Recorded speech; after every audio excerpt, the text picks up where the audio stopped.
All right. So, we are going to sort of pick up where Kathy left off pre-exam 2. So as I mentioned that day after Kathy's lecture, we were going to pick up, even though it kind of didn't make a ton of sense to sort of break it up in the middle with the exam, but I didn't want there to be too much content on one exam. So I wanted to break it up a little bit. So we're going to continue talking today about cancer and finish up our conversation today with that topic in discussing cancer epidemiology.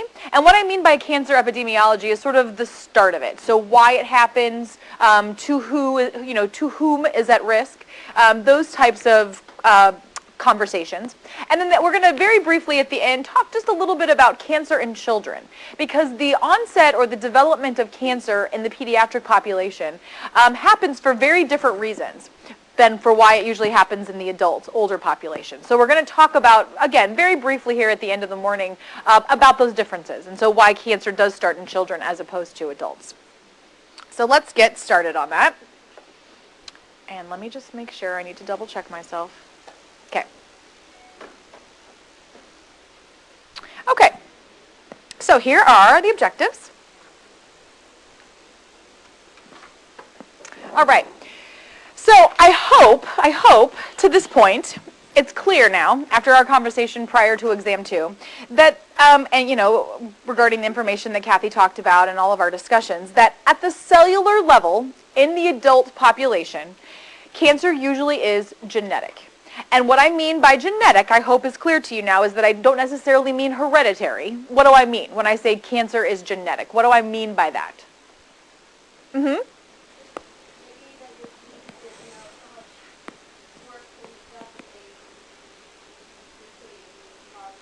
Right, so genetically things alter, things get altered. Genetically things mutate to actually start all of those sort of things that we talked about in terms of cancer starting. So the lack of contact, inhibition, not needing, it sort of creates its own blood supply. All those sorts of things is what sort of happens because of these changes genetically speaking. Very good, good. So yes, it's genetic, but we talk so much about this issue of these quote-unquote hits, or these quote-unquote damaging events to the genetic material. And so today we're going to talk a little bit more about those things that create those mutations or that create those hits on the genes. So genes, environmental and lifestyle factors, and how they combine to create cancer risks for an individual or for our patients. So really, truly, it's this interplay between the changes on the DNA and lifestyle choices and the environment and, the sort of surrounding that someone surrounds themselves with. So, as I mentioned here on the screen, cancer does occur in genes. Yes, we said that. But two-thirds of all cancers are caused by some sort of environmental lifestyle factor interplaying and interacting with those genes. So the majority of the excess cancer in a population or in a community usually happens because some sort of exposure to carcinogens, some sort of exposure that the person comes in contact with, not some rare genetic predisposition, so to speak. So, and that's why you'll see things like elevated cancer rates in certain locations and in certain sort of clusters of populations. So obviously cities have higher risk, people who live in cities have a higher risk because of pollution and smog and factories and things like that. Farming locations, actually, there's certain clusters of people who may be more at risk for certain types of cancer because of insecticides and chemicals used in farming and things like that. Obviously, some other ones that are kind of self-explanatory: hazardous waste sites, people who are downwind or live close to sort of industrial radiation activities, and obviously near contaminated water wells. And I always sort of think, when I think of this content and this sort of, conversation regarding high cancer rates regarding some of these specific locations, I always think of Erin Brockovich, right? Both the movie, but also in real life. I mean, she was a real person. And so I always think of sort of that environmental safety thing, that's a real thing. Yes, it was a movie, and yes, it got a lot of sort of pop culture attention, but this is a real thing. And again, it has to do with that interplay with the environment and someone's genes, their genetic makeup. And so I think it's kind of a really interesting, sort of fascinating topic when you think of this interplay and why we're at risk because of what these things do to change those genes and to change that DNA information. And one, I think, really good example to sort of drive this point home is this conversation Kathy mentioned it briefly last week, of the BRCA gene, the BRCA gene that, runs in families of women are more, hereditary breast cancer. So yes, there is a high risk of someone with that genetic predisposition in that particular family with the BRCA1 or 2 gene, right? We know that. But listen to this. This is really interesting. So yes, someone has a rare sort of genetic predisposition, but listen to this. So the risk of a woman who has the BRCA gene, the risk of actually developing breast cancer by the age of 50, if they've been born prior to 1940, is 24%. Okay? So they have the BRCA gene, but their risk is really only 24% by the time they get to 50 years of age if they were born prior to 1940. Listen to this. If you were born after 1940 and you have the BRCA gene, your risk is 67% risk of getting that particular type of breast cancer by the time you're 50. What does that tell you? What does that tell you? Yes, there's genes involved, but what does that tell you? It's all about the environment. So there's so many more different things that someone who was born post-1940 is exposed to in their life, in their job, where they live, whatever it may be, as compared to someone prior to 1940. That really drives home that point of that interplay between genes and environmental sort of lifestyle factors, which I think is a really sort of clear illustration of that interplay.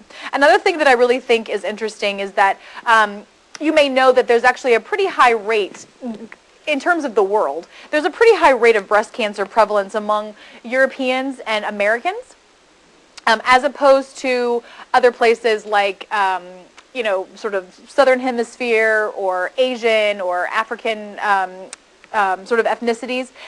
And what's really interesting is that if ethnicity only, so you could sort of argue, well, it's just sort of a genetic makeup of, Europeans that they're, more at risk for breast cancer. If ethnicity really was the true sort of driving factor as opposed to environment, the following would not be the case.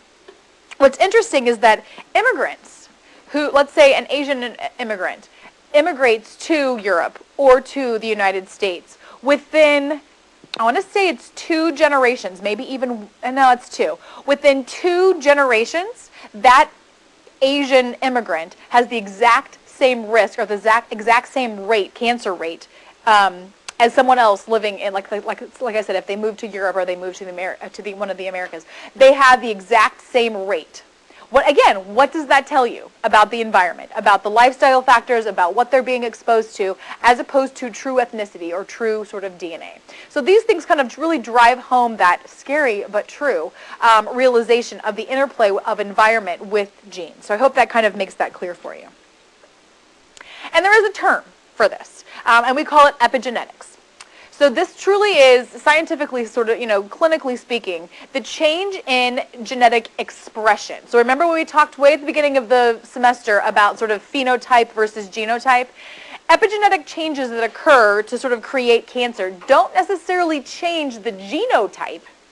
It changes the phenotype, just sort of how the genetic expression sort of gets portrayed. And so that one reason this happens is a process called DNA methylation that you see here on the screen.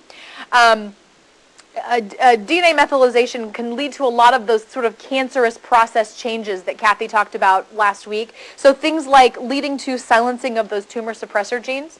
So again, it's not necessarily a change in that person's genes. It's the silencing or the turning off of the other sort of tumor suppressor genes that allow for that overproliferation of cells and allow for that sort of, DNA to sort of change, make changes in the cellular sort of components of the body to sort of let those cells run amok and overproliferate and cause problems.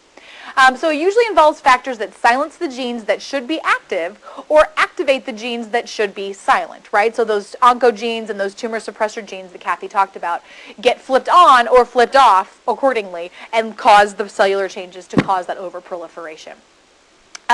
Environmental lifestyle factors act on someone throughout their entire life, so changing over time that genetic expression through these epigenetic sort of mechanisms.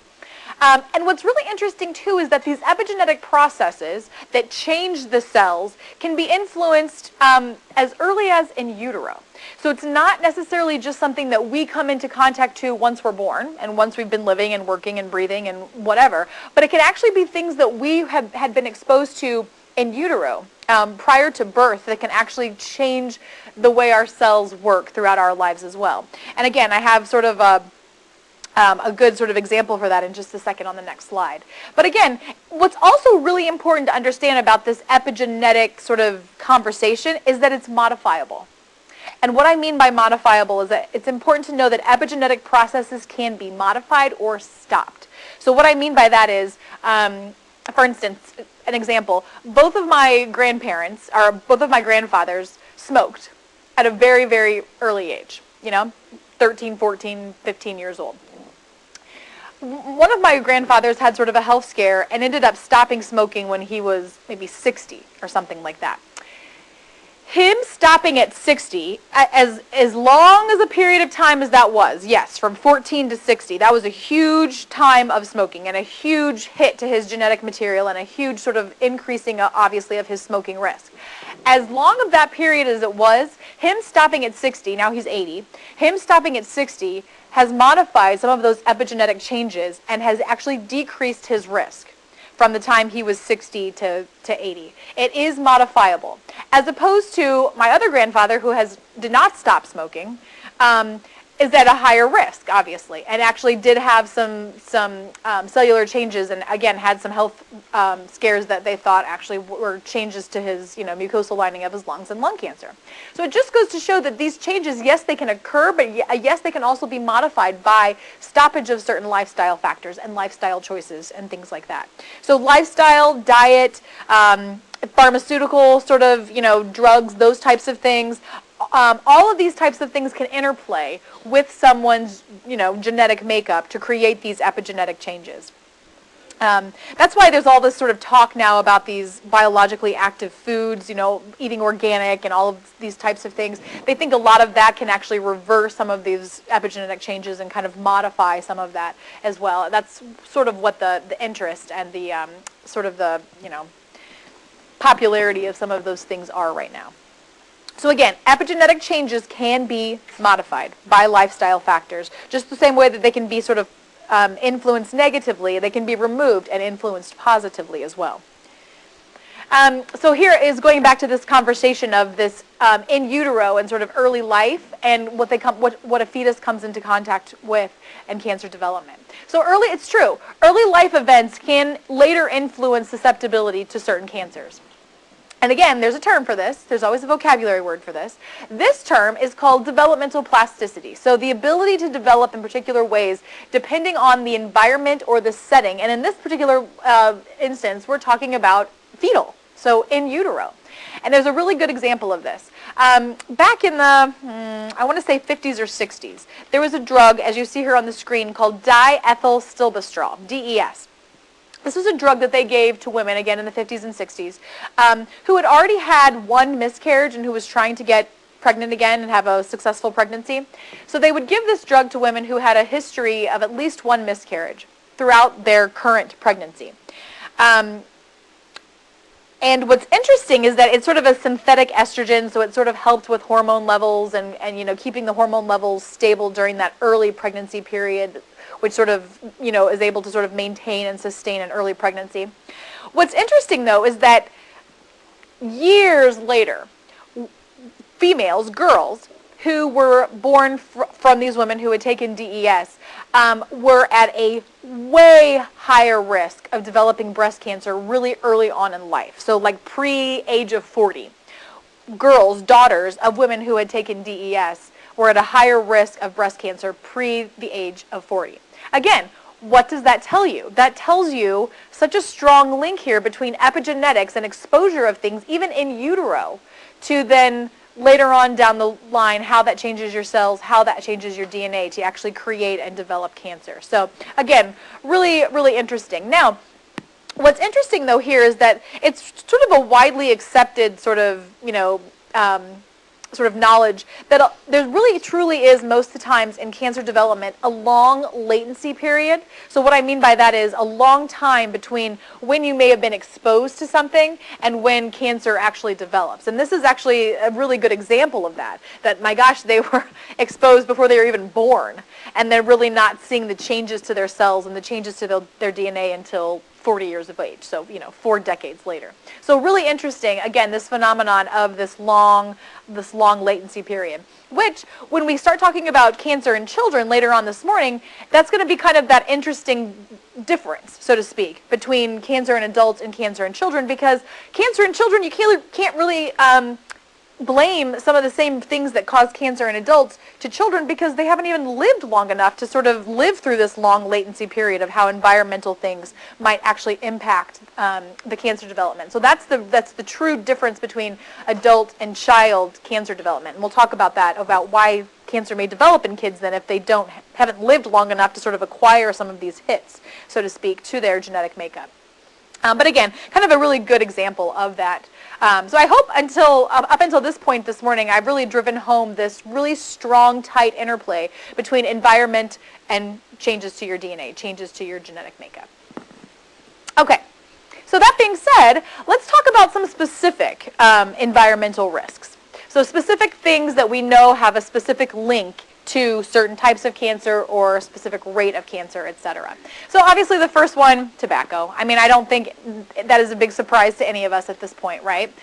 We know that it's extremely dangerous because it has sort of this multipotent carcinogenic mixture, which is what tobacco is. We know the kinds of cancers that tobacco is linked to. Obviously the obvious ones, lung, respiratory tract, kidney, why did I say kidney? That's not obvious. Those types of like respiratory tract things. What I was about to say is that there can actually be other organs that are involved as well, like kidney, pancreas, stomach, digestive tract cancers. And the reason for that is the way that the smoke permeates the other tissues. So even though tobacco comes into contact most closely with lung, respiratory tract, etc., other organs are just as much as risk as well because of the way that the smoke can permeate the tissues and permeate the cells. Interestingly, too, with women, cervix and uterus, very interesting, right? So it's not just your obvious places of contact that are linked to tobacco risk factors. There's a very strong link not only to the actual cancers of the respiratory tract, etc., but also to a specific type of leukemia, myeloid leukemia, has a strong link with tobacco.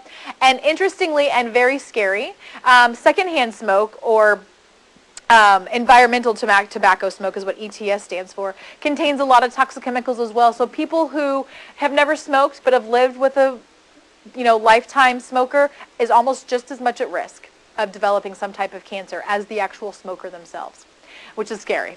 And then obviously, cigar and pipe smoking doesn't happen as much anymore, specifically pipe smoking, but it's just equally as harmful. There's a lot of, obviously, carcinogenic factors that go into that as well. So interestingly, I would honestly say that most important environmental risk factor for cancer is probably exposure to tobacco. It's one of the highest ones for all of the reasons that you see here on the screen. And the risk in people who start young and continue really does increase their risk factor exponentially. So someone who starts at the age of 14 and still smokes at 80 is at such a higher risk than someone who started at 30 and still smokes at 80. So the longer you've been in contact with tobacco, the more your risk factors just climb through the roof.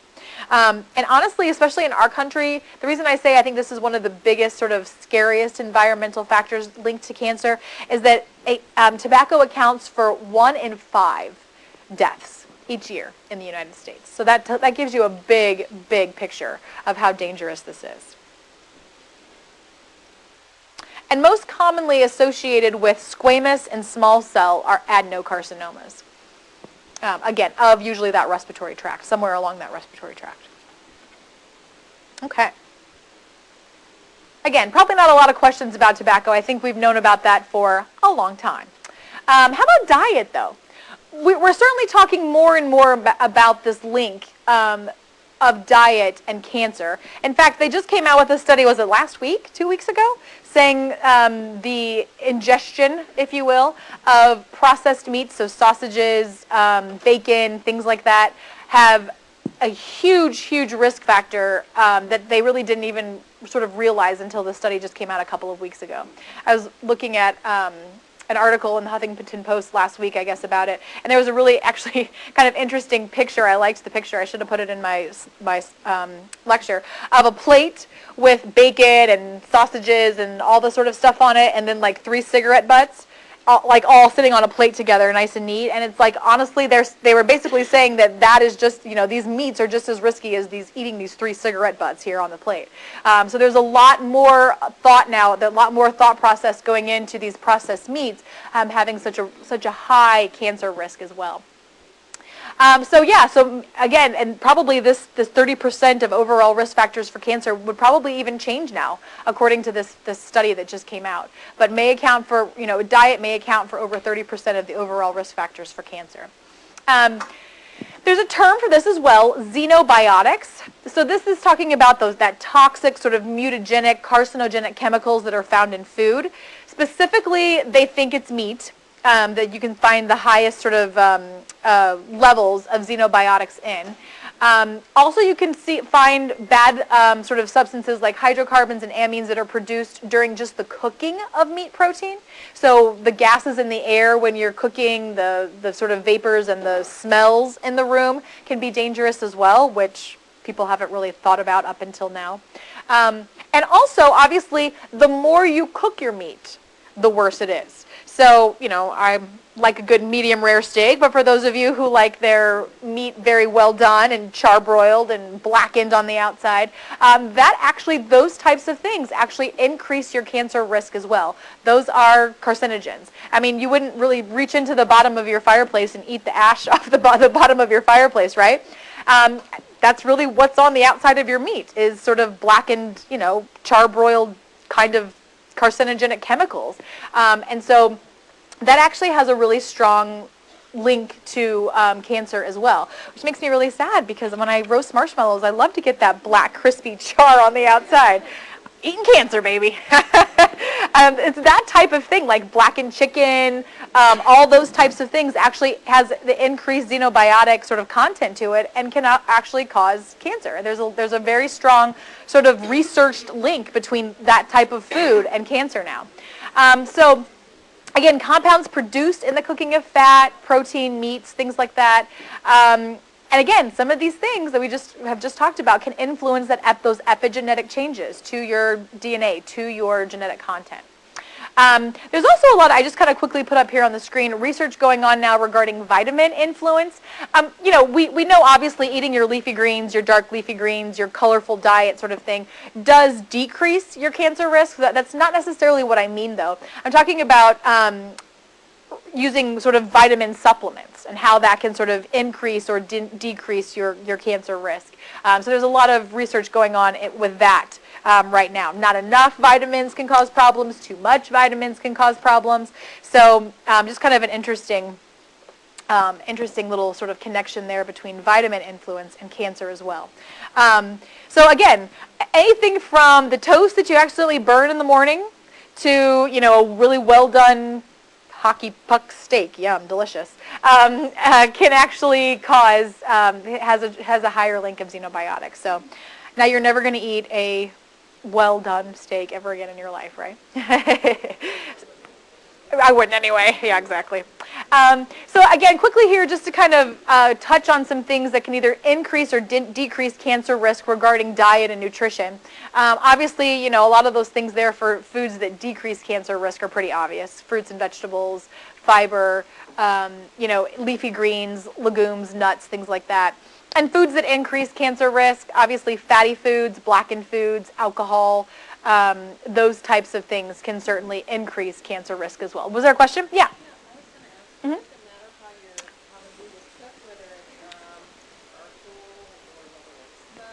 Sure it does. Yeah, yeah. So anything that's sort of smoked or over charcoal as opposed to like a grill or a gas grill, that would actually increase the xenobiotic content and increase the carcinogen sort of component of it as well. Yeah, absolutely.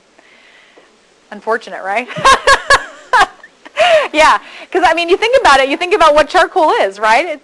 I mean, and then you're sort of infusing your meat with that, you're infusing your food. So yeah, absolutely, absolutely. Darn it, man, you just can't have any fun in life, right? All right. Anyway, just wanted to kind of put this slide up here regarding sort of nutrition and cancer and that risk between the two. All right, guys. You're going to leave class today thinking like, okay, I can't do anything. Okay, so now, environmental risks similar to nutrition. All right, guys, let's regroup. Environmental risks similar to nutrition and similar to sort of diet, and that is obesity. Is also, being obese actually increases your cancer risk as well. And there's a really tight correlation between someone's BMI and their cancer rate. So oftentimes obesity is associated with increased incidences of cancers, specifically, and you see here, a lot of gastric, so a lot of GI types of cancers, esophageal, colorectal, gallbladder, liver, those types of things, but also some GYN as well, so breast, uterine, cervical, ovarian, things like that. The causal relationship between cancer and obesity is not completely clear, but there are a lot of theories out there that actually sort of lead to some sort of illustration of this relationship. One of them is that abdominal obesity, so people who carry their excess weight more in their abdominal area as opposed to like their buttock and thigh area, that's associated more with insulin resistance, so more issues with sort of like hyperinsulinemia, sort of pre-diabetes, those types of things. It's also associated with increased steroid hormones, so specifically increased stress hormones like cortisol. So it's some hormonal impact of, sort of excess hormonal impact that can actually sort of delineate that relationship with cancer. Another really big sort of risk factor for obesity and cancer is not necessarily so much the actual obesity or the sort of excess tissue, so to speak, adipose tissue. It's this issue of what you eat that makes you obese. So for instance, kind of linking this back to our other conversation with diet, high fatty foods stay longer, right, in your GI tract than, nice leafy greens, high fiber foods, apple skins, those types of things. So there is some thought that the longer your GI tract is in contact with food or with some of these toxic substances that are like in the meats and things like that, the higher your risk factor is. So, think about like if you're browning meat, right, in the pan on top of your stove, and you drain off all that excess grease and fat, right? A lot of that, yeah, you drain a lot of that off, but a lot of it you end up consuming. Now, which one do you think gets washed and flushed out of your colon faster? That greasy stuff that sits there and clings on to the side of your colon? This is lovely this morning. Or an apple and some kale, right? Which one's going to sit longer in your gut? Which one's going to sit longer in your colon? The greasy meat, right? And the longer it sits there and the longer it has contact with the inner lumen of your colon, the more toxic substances can sort of sit there. And that's another sort of causal relationship between cancer and obesity / your diet, is this issue of sort of GI content and how long it's sitting there in your colon. So really interesting things to think about. But again, going back to this other possible theory of abdominal obesity and insulin resistance and increased steroid hormones, adipose tissue is oftentimes thought of as sort of endocrine tissue. And what I mean by endocrine tissue, I don't mean that it's like, an endocrine gland, but it's very sort of impacted, it sort of impacts someone's metabolism, it impacts their cortisol, it impacts a lot of those sort of hormonal endocrine type of balance. And that's kind of getting back at that risk factor between the actual adipose tissue and cancer risk, is that hormonal balance and that metabolic changes that that obesity and that adipose tissue causes. So really interesting. All right, to make sure I said everything I wanted to about that. Great. And then the last thing I have on the screen here, differences in obesity-related cancers between males and females. Just kind of an interesting little tidbit. Males are more at risk for esophageal, stomach, and colorectal cancer. when talking about risk factors with obesity. Women are also sort of colorectal, but liver and gallbladder. So it's interesting. Again, it might have something to do with that hormonal issue, that hormonal link of why, males versus females get different types of cancer depending on, their BMI and obesity and things like that. So, yeah, males are at risk for esophageal, stomach, and colorectal. And women are also at risk for colorectal, but then other cancers you see with obese women are actually liver and gallbladder. So just kind of an interesting difference. And again, might have some of that hormonal link to it. Okay, next one, alcohol consumption. All right, so we know that alcohol consumption also does play a strong role in cancer development.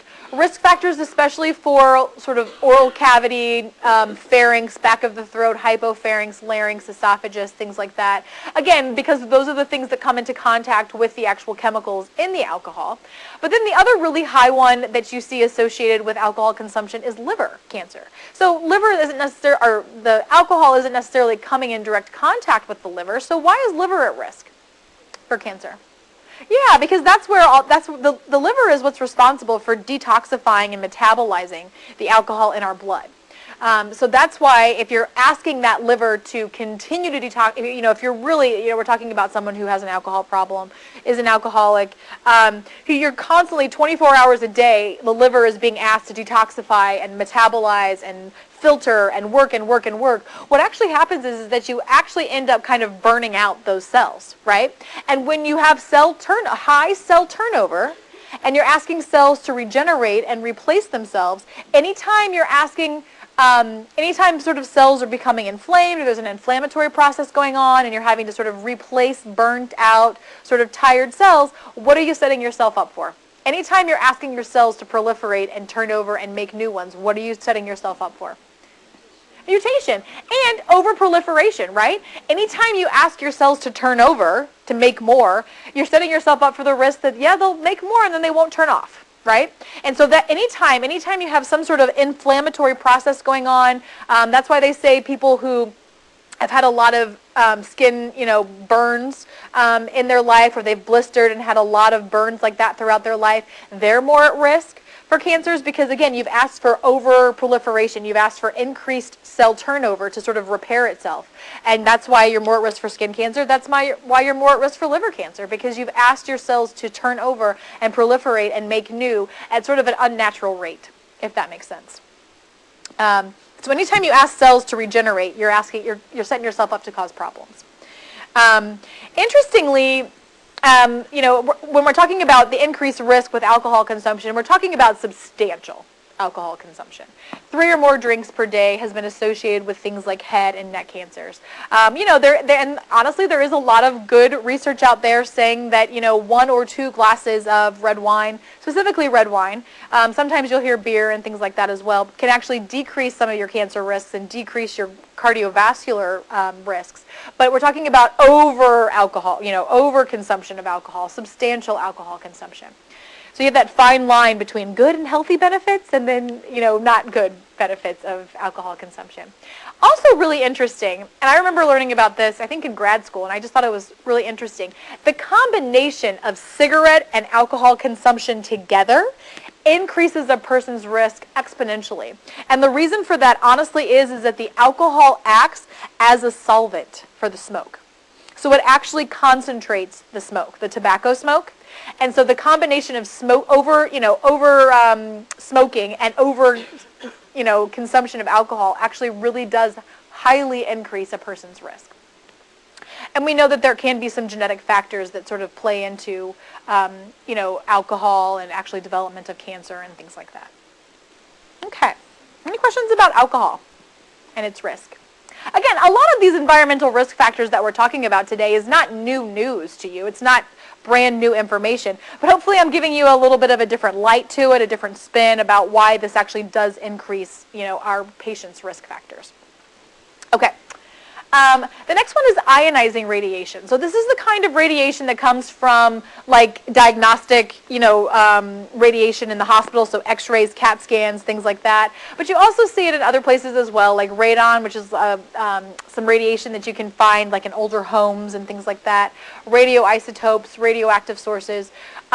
We know that exposure to ionizing radiation causes some major issues, so to speak, with cell health.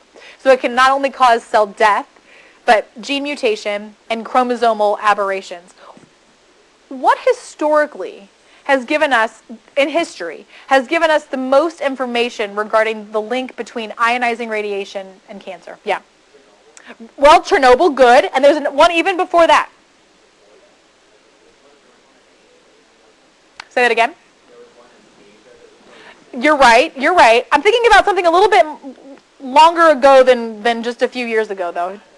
Yeah, there you go. Right. So the information in World War II, right? So Hiroshima and Nagasaki, as from the A-bomb exposures. Good. So what they found years later, after Hiroshima and Nagasaki, is what? What did they see high rates of in those surrounding areas? Anyone know what they saw, sort of health-wise? Anyone know what kind of cancers they saw? Leukemia. They saw really, really high rates of leukemia in that general sort of area of the bombs. Acute leukemia in both adults and in children. Increased frequency of thyroid and breast carcinoma in these populations near the sites. And other major health impacts as well. So, for instance, either miscarriages or birth defects. So if a woman was really early in her pregnancy, oftentimes there would be a spontaneous abortion. There would be a miscarriage because of this contact with ionizing radiation. And if it was later on in the development of the fetus and not super early on in the pregnancy, they saw birth defects. Interestingly, too, changes that happen in the germ cells that occur because of ionizing radiation are heritable. So you actually can sort of inherit issues in the cells if they're happening on the germ cells from ionizing radiation. Now, we're talking about, in the instances of leukemia and these other sort of health impacts we talked about with these atomic bombs, we're talking about atomic bombs, right? That doesn't mean we need to be deathly concerned about the CAT scans and the x-rays that we're using in the hospital. That is not the same level of ionizing radiation, right? However, there has been, over the years, an increased use of diagnostic testing concern, right? The overuse of radiation. Specifically between sort of using CAT scans and using x-rays. And I just wanted to put a kind of interesting sort of tidbit up here on the screen. So CAT scans actually provide 50 times more radiation to whatever you're radiating, and to the stomach, to the abdominal area, whatever it may be, than an x-ray. So we have to be, again, certainly use CAT scans when needed. We're not going to not do a CAT scan on someone because, we might, expose them to too much radiation. But just to kind of be thoughtful about it, so sort of be judicious about when we use CAT scans versus when we use x-rays. X-rays have such a very, very little amount at any one time of ionizing radiation that really with x-rays there's very, very little to worry about. Maybe a little bit more to be concerned about with CAT scans, but again, still not so much so that we're not going to, do a CAT scan if we think it's warranted. But again, just wanted to kind of bring that clear. Yes, it's the same type of radiation in a CAT scan and an x-ray than we're talking about with, the atomic bomb, but on just such a smaller scale that there really isn't something to be that worried about. So interesting sort of thing to think about, though. Pretty low risk, even when you have to do, repetitive x-rays. All right. But definitely more of the modern concern of diagnostic testing as opposed to, atomic bombs. All right. So again, what actually happens, though, because of ionizing radiation? So the cell effects are that, I mentioned this already, but causing cell death, gene mutations, chromosomal aberrations, and here are some of the changes. Here are some of the specific names of some of these changes that ionizing radiation causes. The first one, a double-strand break, DSB, just to kind of kind of bring this to light for you, this is the characteristic lesion for ionizing radiation.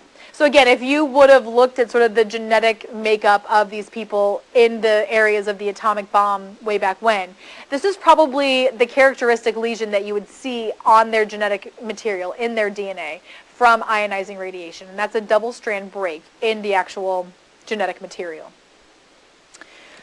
And then some sort of, genetic instability as well. But really, what happens here with ionizing radiation is that damage to the DNA, and not only do you have damage to the DNA, but you also have sort of disrupted cellular regulation that occurs in that genetic material, and that's what can actually lead to sort of carcinogenesis, so the start of cancer. It's the actual changes like the double-stranded break, the genetic instability, the disruption in the cellular regulation of that information that actually causes cancer. Interestingly, too, not only do you have the direct effects of the cells themselves that have been exposed to radiation, but you also get what we call non-targeted cell effects or bystander effects. So this is cells, and this isn't necessarily in the case of, like the atomic bomb, but let's say with repetitive, ionizing radiation exposure for some other reason. Cells, obviously, who have been specifically targeted by the ionizing radiation are at risk for those things that we just said: double-strand break, genetic instability, irregulation of the genetic material. But cells that actually didn't get ionized or radiated are also at risk because of this phenomenon called a bystander effect. And what happens is that they get some of the same type of problems in them as well because of the way that the cells communicate between the two of them. Remember those different ways that we talked about how cells communicate with each other at the beginning of this semester? One of which was those gap junctions, those little tunnels that sort of run from cell to cell. Well, if you have an irradiated cell that's connected and sort of communicating with a non-irradiated cell by these gap junctions, that bad information is going to get to those good non-sort of irradiated cells and cause cancerous processes as well. So that's just kind of a little interesting sort of phenomenon between the actual cell effects and then the sort of what they call bystander effects as well. So the directly irradiated cells can also lead to genetic effects in those poor innocent cells as well. Even though these innocent cells did not receive any radiation, they can still sort of get some of those bad effects. Interesting. All right. Ultraviolet radiation, we're sort of switching gears now in terms of the radiation. Ultraviolet radiation causes basal cell carcinoma, squamous cell carcinoma, and melanoma. We know there's an increased incidence now, specifically with melanoma, with ultraviolet radiation. We know that the true source, the principal source of ultraviolet radiation is sunlight. And it really does have to do, this sort of cancer beginning because of ultraviolet radiation really does have to do with the degree of damage to the skin. So as I mentioned, the more sort of really bad burns, specific blistering burns throughout your life, especially pre the age of 18, increases your risk. So the damage to the skin depends on the intensity and the wavelength of the UV, specifically ultraviolet A and ultraviolet B that you see there on the screen. And it also depends on the depth of penetration. So the longer that you're in the sun, the deeper those rays penetrate into the multiple layers sort of your dermis and increases that risk factor as well. We know that it can actually release tumor necrosis factor in the epidermis, so that's also another reason for why it's increased risk of cancer development. It produces, and I put a sort of the abbreviation up here on the screen, ROS. But ROS is those sort of reactive oxygen species that are sort of those very dangerous sort of, what's the word I want to use? Sort of violent, like sort of ultra-reactive oxygen that can actually cause damage. So it's sort of like that, why we're so interested in sort of antioxidants.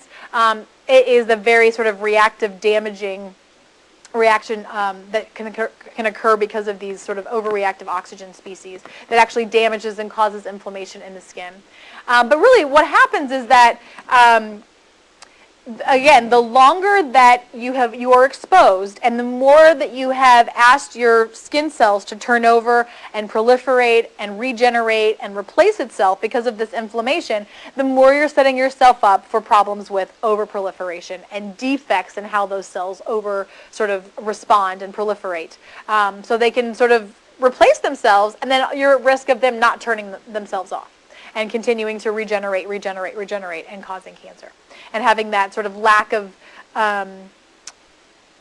differentiation. So you get these really wacky, wonky cells that you've sort of replaced with your good cells that you burned, that you've sort of inflamed and caused to sort of regenerate. And so now we know we're so much smarter now with the use of sunscreen, and we know that if we're going to be exposed for long periods of time, that we use sunscreen. And so, we look back at people in the, 50s, 60s, 70s, when they used to sort of lay out with their, tin foil or whatever and try to increase the amount of rays that they get. And we're like, so Tom, how did you not know that was terrible for you? But what's really interesting is that, now with this I shouldn't say overuse, but this high use, if you will, of sunscreen, oftentimes, again, these are the things that keep like a sort of neurotic, crazy nurse up at night, but what are we going to find out in years to come because of our sunscreen use? So do we end up staying outside longer because we think, oh, we're covered, we're protected by sunscreen? So are there going to be some risks associated with sort of staying out longer because we think we're protected from sunscreen, as opposed to, oh, well, I don't have sunscreen on, I'll just, I'll go back inside, or I'll not stay out here as long. Totally digressing, but I oftentimes feel like it's kind of the same thing as like coupons at the grocery store. I get a coupon for some sort of ice cream that I would probably never buy. But because I have a coupon, I think, oh, well, I'm going to get it now. I'm going to go ahead and get this ice cream because I've got this coupon for it.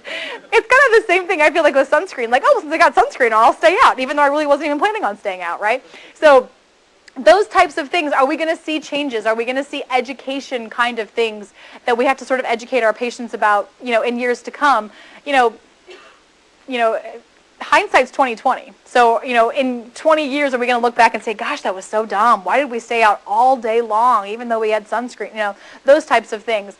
We don't know right now. We don't know what that looks like, but I think it's sort of an interesting sort of concept to think about, is the sunscreen issue, and do we end up staying longer in the sun because of it? So, interesting. Okay. Couple more slides here, and then we'll take a break. Okay. Electromagnetic radiation. So this is your non-ionizing low-frequency radiation. This is the kind of radiation we get from our microwaves, our cell phones, etc. Oftentimes, again, associated with sort of just electricity and radio waves in the air and, things like that. Are they carcinogenic? We don't really know to this point. We don't really know, for instance, how much radiation our little radiation boxes here are emitting, right? That's right? The controversy is obviously over this increased use of cell phones, though. So we don't know if it's carcinogenic, right? We don't have enough research. This is still so early on in our cell phone life that we just really don't know, but we know this. So electromagnetic radiation from cell phones, we do know does penetrate the skull, right? So the radiation from our phones does go through the bone, through the skull, and can deposit energy up to sort of 4 to 6 centimeters into the actual brain tissue.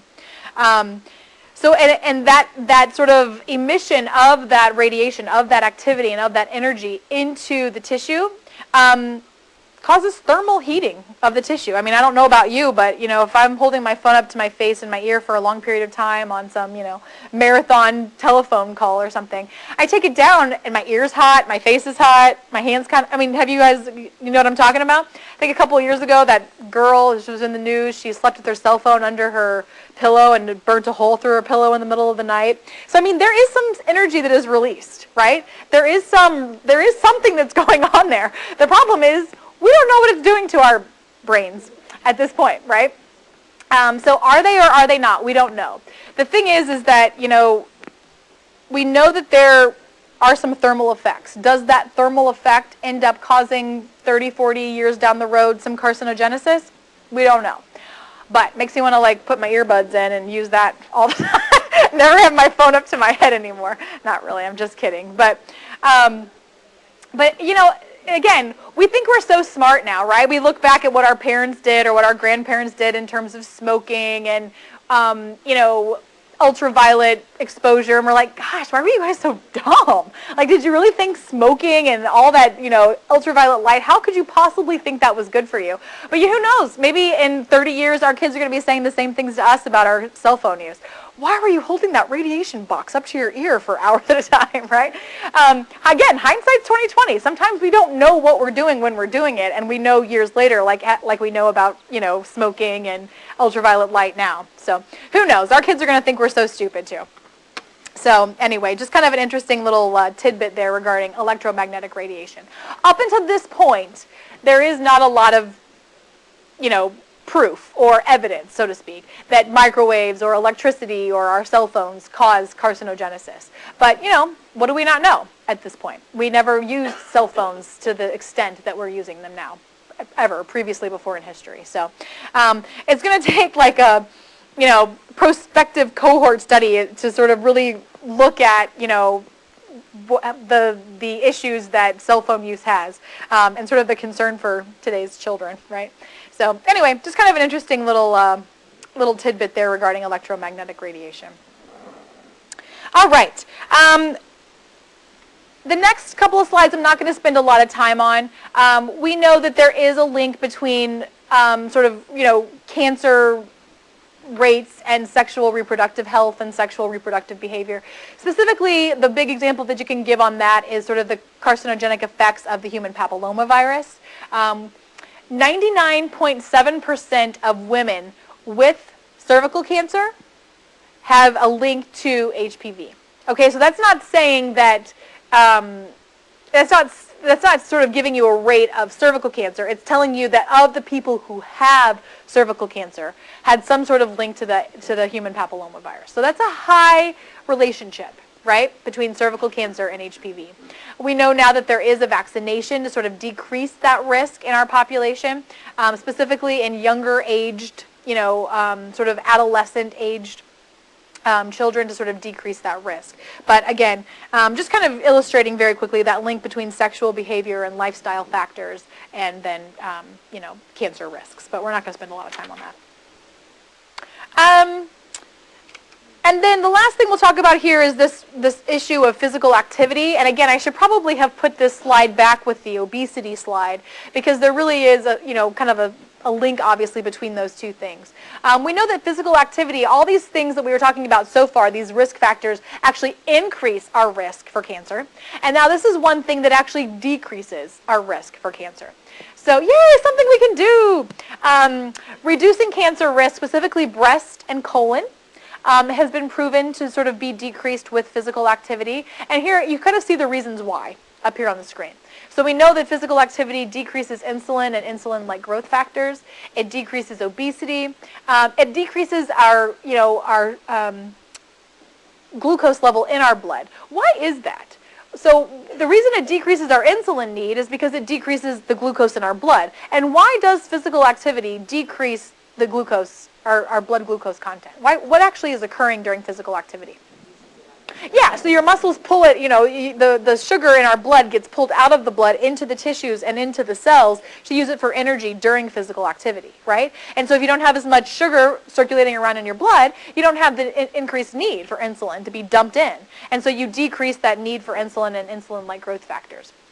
And then the other big thing is that it increases gut motility. So it increases your peristalsis. It increases how fast food and what we have consumed moves through our GI the content moves through our GI tract, which should then be kind of an obvious then link of what I already told you. The longer the toxic contents of what we eat sit in our bowels, the greater your risk factor for cancer. Well, if you're increasing your gut motility and things are moving through faster, you're decreasing your cancer risk in that way through physical activity. So again, this kind of goes hand in hand with that obesity conversation that we already had. All right. And then the last two slides, I'm not going to spend a lot of time on here with this chapter, but chemical and occupational hazards. I mean, again, we know that contact with things like asbestos causes a lot of issues with upper respiratory cancers, lung, even some other organs like the bladder and the peritoneum. Again, hindsight's 2020, right? We can look at people, because they used to put asbestos in everything, like in the insulation in your walls and in your flooring and all of that sort of thing. And we can look back and say, what were you guys thinking? That was so ridiculous. Why are you shoving these carcinogens in your wall and in your floor? Again, hindsight's 2020, right? They're going to say the same things about us and our cell phones in 30 years. But again, really strong link now that we do know between chemicals and occupational hazards and specific types of cancer. So, and then this last slide just kind of talks about some of the things in the air and some of the things that we're sort of just exposed to in our everyday life. So, all right, now that I've completely and thoroughly freaked you out, why don't we take a break, and we'll regroup here in about 10 minutes and talk about just a little bit about childhood cancers. Now, if I see you guys all walking around campus talking on your cell phones like this, I know why. So I